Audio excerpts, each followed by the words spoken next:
Hello students, welcome to EPG Pathshala. I am Dr. Ayushi Paliwal from Delhi University. Today we are going to discuss about the module Introduction to Redox Flow Batteries from the paper Energy Related Materials. So students, let us see what are we going to learn from this module. From this module, you may get to know about the following. First, history of redox flow batteries. Second, component of redox flow batteries. Third, single cell and stack configuration of redox flow batteries. Lastly, working of redox flow batteries. Now, first question which arises in our mind is why there is a need to store energy.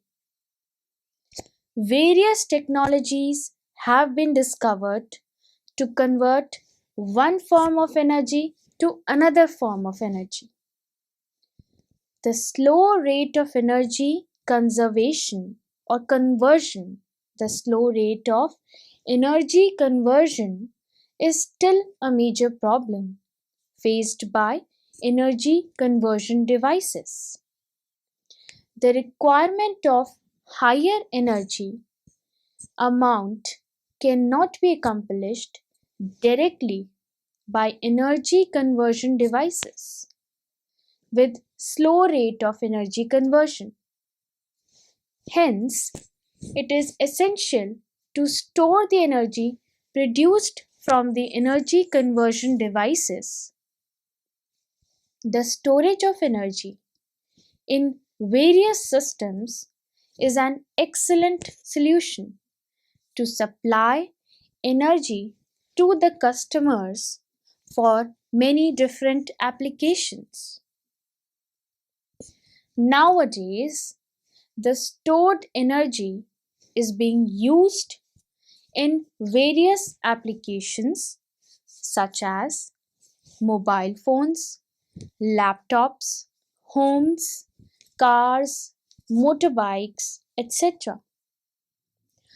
Further, energy storage is also important in the development of hybrid and full vehicles by traditionally supplying the system of energy used in vehicles. Further, the use of vehicles based on energy storage devices decreases the amount of emission of harmful gases to the environment and help in global care. Nowadays, we have new tendency, that is distributed generation, which provide heat and power simultaneously. This concept of distributed energy resources provides the consumers to produce heat and electricity for their own requirements, to send surplus amount of electricity back to the power grid via a distributing heating network. Distributed generation systems can be very efficient when they are combined with heat and power by using up to 90% of the potential energy in the fuel they consume, which directly affects the cost of the energy.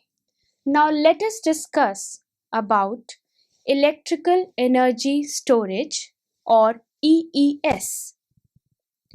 The energy demand throughout the world is increasing rapidly due to population growth and industrialization. On the other hand, the emission of harmful gases such as carbon monoxide emission must be reduced to stop global warming. Renewable energy is considered to be a practical solution for our requirement for a sustainable fuel without harming the nature and human being. Many countries around the world such as USA, Japan, China, UK and many more have announced the plans to utilize clean and renewable energy. The renewable energy has major challenges such as variations in output power, unavailability in the case of solar cells example, sunlight is unavailable in the night, and irregularity example, wind power restricts the popularity of renewable energy. The energy storage technologies are the practical solution of above discussed problems. The energy storage technologies are getting huge attention around the globe as the stored energy can be used in various stationary and mobile applications. For stationary applications, the performance requirement of EES depends on the application markets, which are wide and varied in power and energy ratings, discharging time, the ratio of power to energy, etc.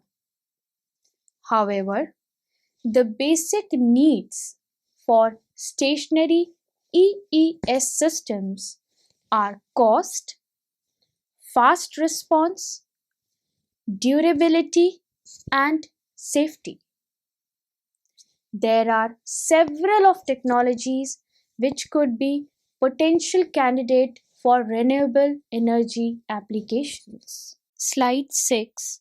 Electrical Energy Storage EES. These technologies, based on the storage mechanism, can be characterized into two groups as shown in the figure below. In first group, the EES technologies stored electricity directly as electric charge, and these are capacitors or supercapacitors. And in the second group, the EES technologies stored electrical energy by converting it to another form of energy such as kinetic energy, flywheels, potential energy, pumped hydro and compressed air energy storage, and chemical energy, electrochemical storage devices, primarily batteries.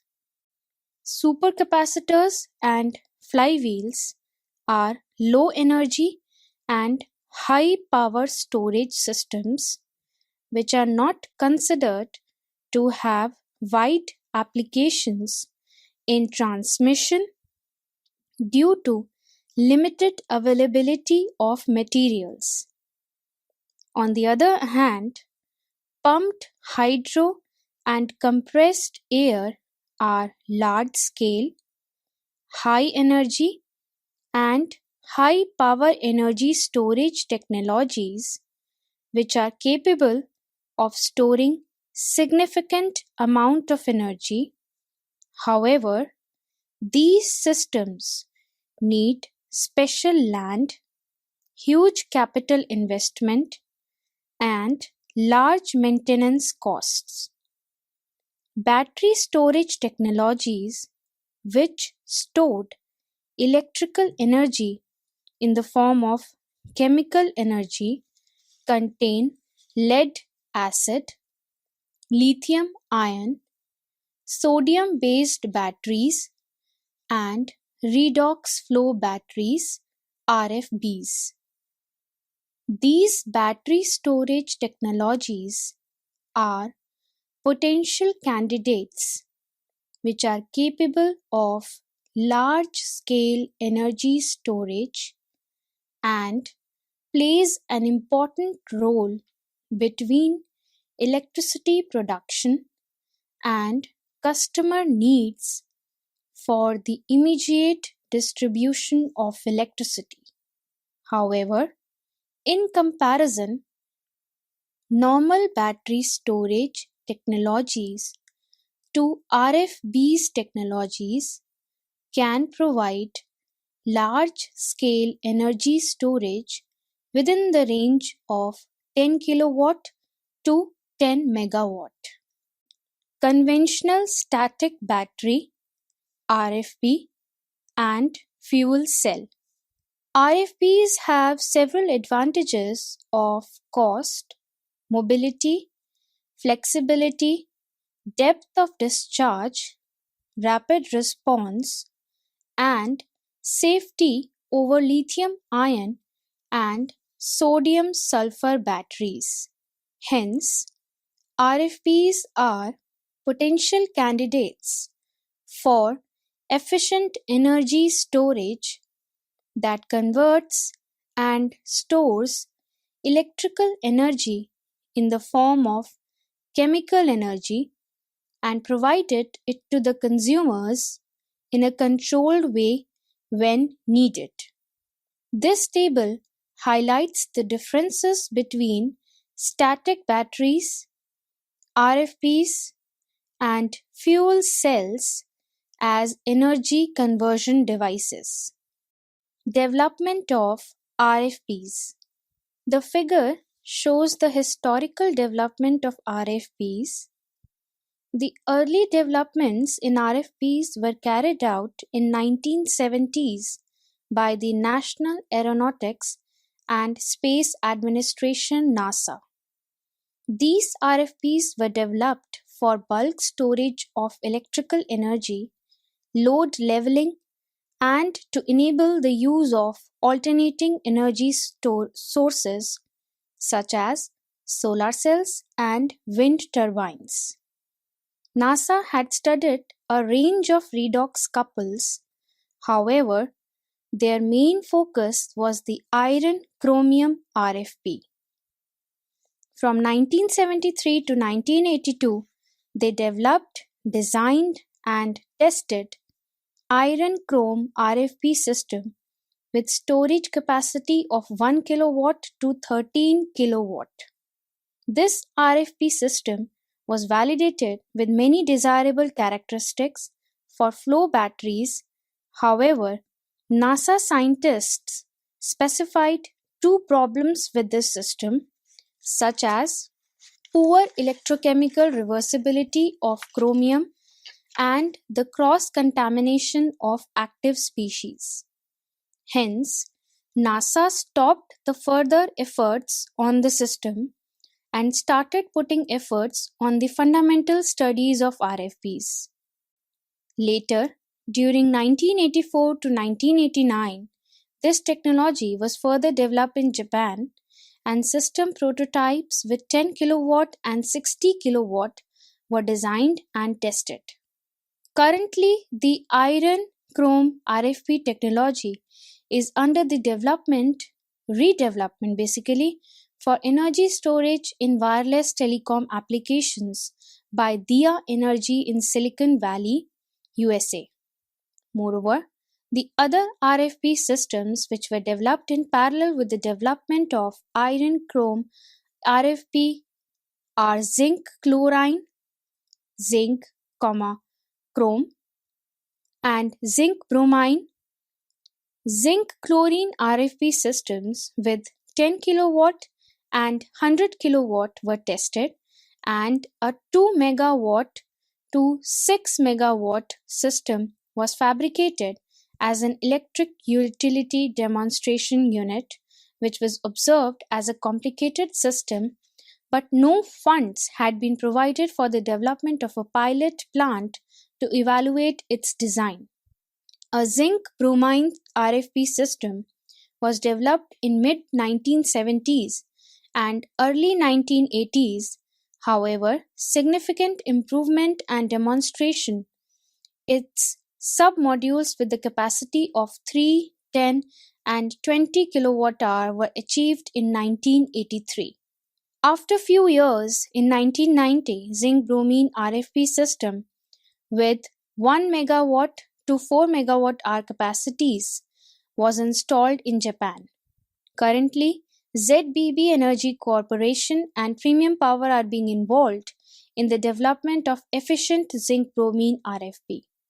The battery modules ranging from 50 kilowatt hour to 500 kilowatt hour are available in the market for commercial and utility applications. Electrolyte materials based on vanadium have been noticeable during the development of RFPs.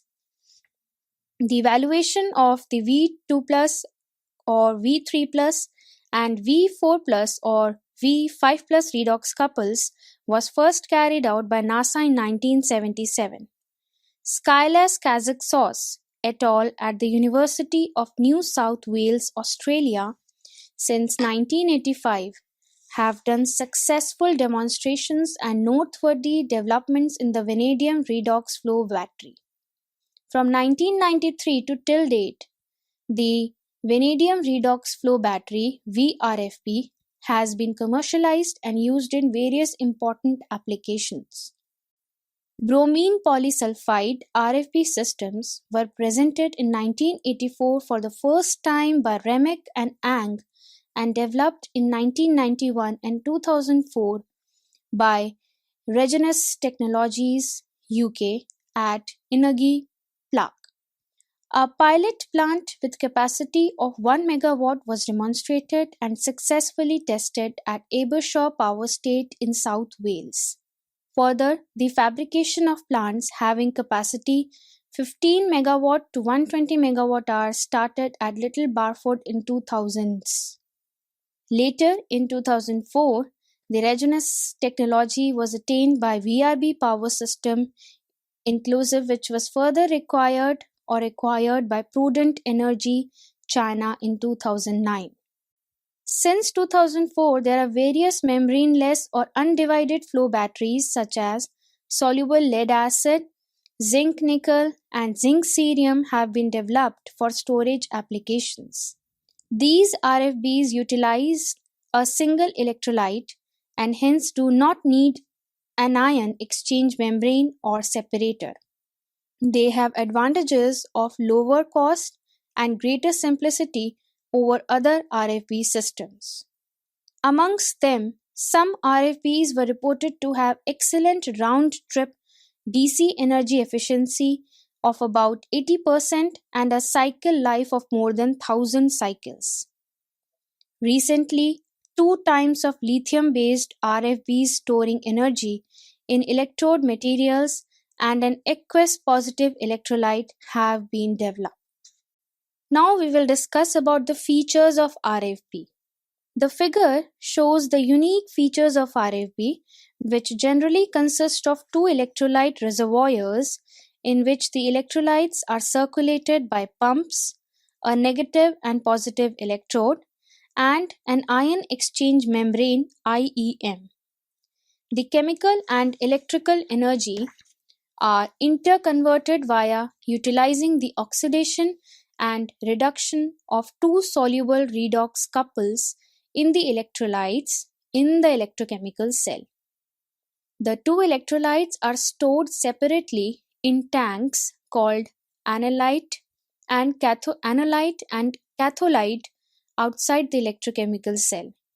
The quantity of electrolytes determines the energy capacity and the electrode's area determines power rating of RFPs. The fast scalability and flexibility are the attractive properties of RFPs, which decides the decoupling between energy storage and power delivery. The power output of RFPs can be enhanced by the addition of more cells in stack or by increasing the cell areas. Similarly, the increment of energy storage in this system can be done by adding more electrolytes.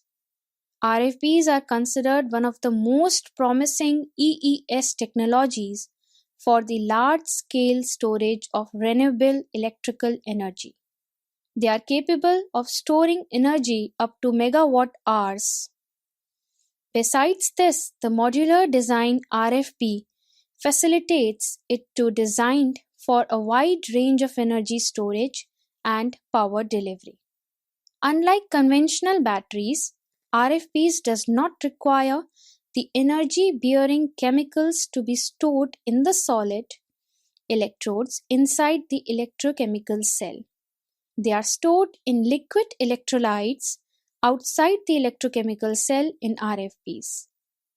RFBs has no fundamental cycle life limitation, which is generally associated with morphological changes at the electrodes while charge-discharge cycle.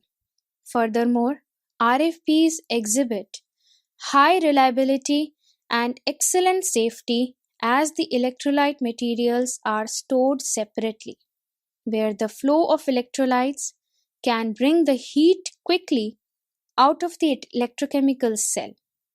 RFB shows lower cost in comparison to other EES systems due to their easy modular design and low cost material. Features of RFB: the redox couples in the electrolyte are used to store and release energy while charge-discharge process respectively in RFBs. The ion exchange membrane is used to transport ions from one side to the other side, which helps to prevent the mixing of the two half-cell electrolytes.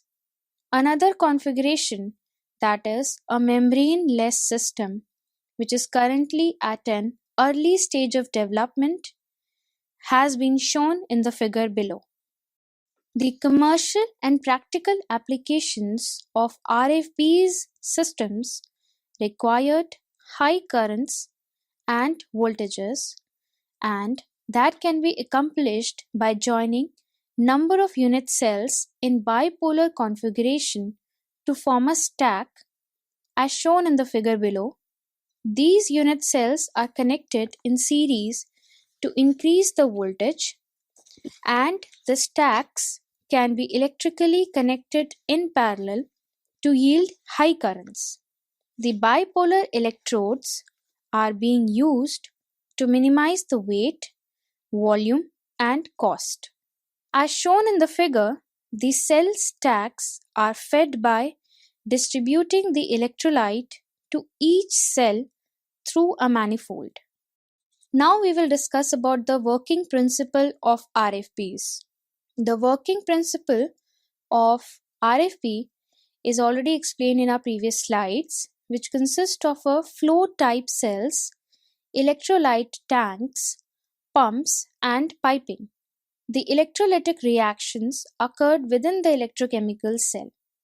In a typical RFB system, the electrochemical reactions occurred on the two electrodes can be expressed as: at positive electrode, Cn minus Y electrons charges and discharges to give Cn plus Y.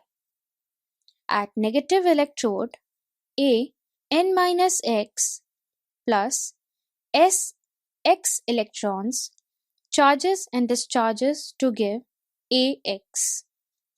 The choice of active species for the positive and negative electrode reactions affects the selection of other components of the system, such as electrode material, electrolyte composition, membrane material, and cell design. As discussed above, there are various types of commonly available RFBs. A multiple cell structure in which numerous unit cells are joined in bipolar configuration is called a cell stack explained in the previous slide. This principle gives the battery the following exceptional features, such as a long charge-discharge cycle and complex charge-discharge pattern. When applying storage batteries for the purpose of providing a stable supply of renewable energy, they are required to be number 1, available for storing bulk energy, means high output, large capacity. Number 2, available for state of charge, SOC management. Number 3, highly responsive. And lastly, available for short-term high output operations. There are certain important parameters of RFB which we will be discussing in this slide. The important parameters of RFB are energy density, power density, and efficiency. The density and power density can be described as the amount of energy or power stored in the given system per unit volume. Hence, energy is the amount of power consumed over time, and power is how much power can be quickly delivered for the system. The third, that is efficiency, is defined as the relationship between the results and the resources used. In storage system is the same, but the results and the used resources have relation with the parameters of the system. First, we will discuss about the energy density.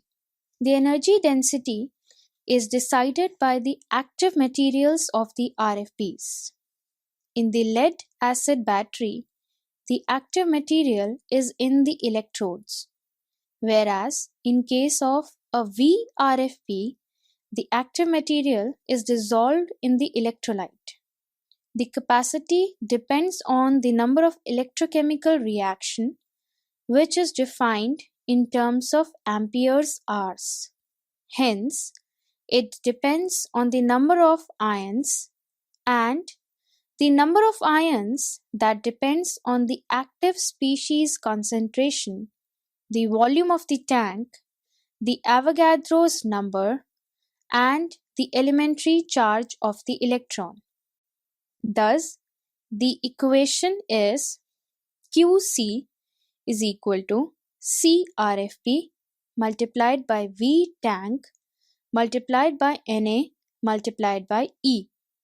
Now it is essential to find out the energy storage in the electrolyte according to the cell capacity and the voltage produced by the cell.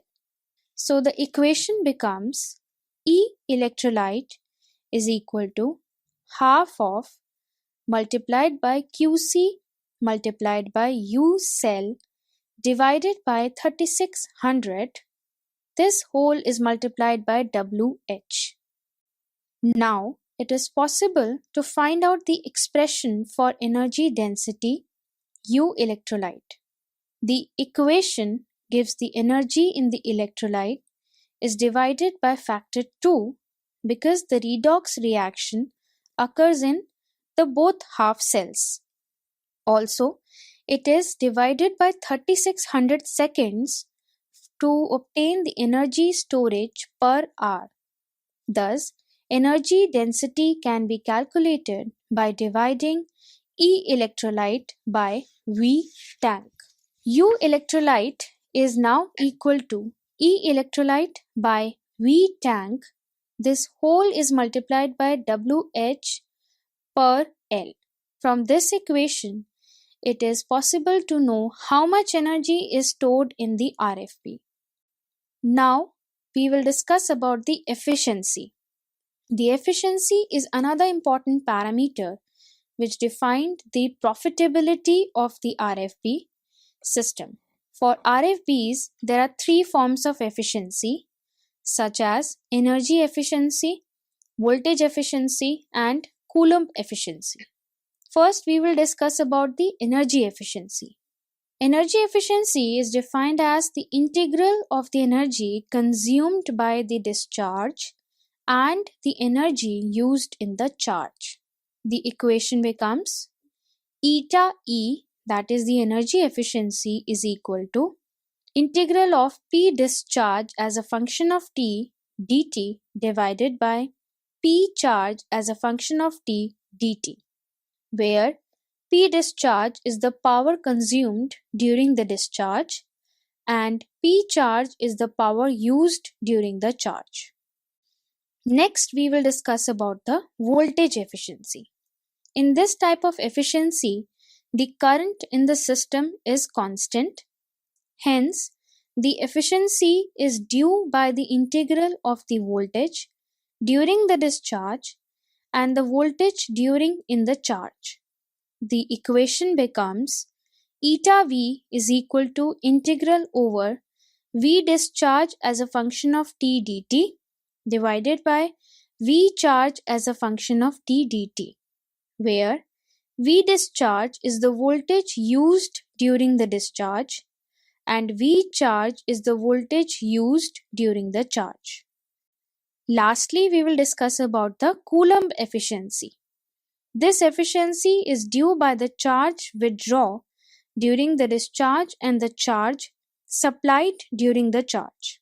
Thus, the equation becomes eta C is equal to integral over Q discharge as a function of T dt divided by Q charge as a function of T dt, where Q discharge is the charge withdraws during the discharge and Q charge is the charge supplied during the charge.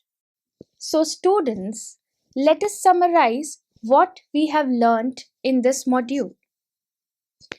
There are several existing electrical energy storage EES technologies which were discussed in detail.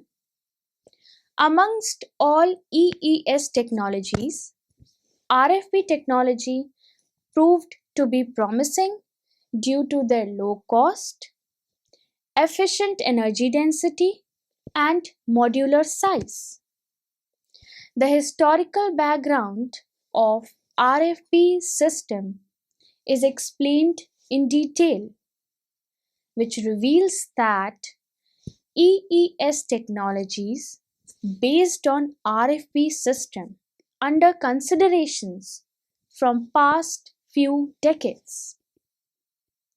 The working mechanism of RFPs and its components are also described through schematic in detail, which provides better and clear understanding about the components of RFPs.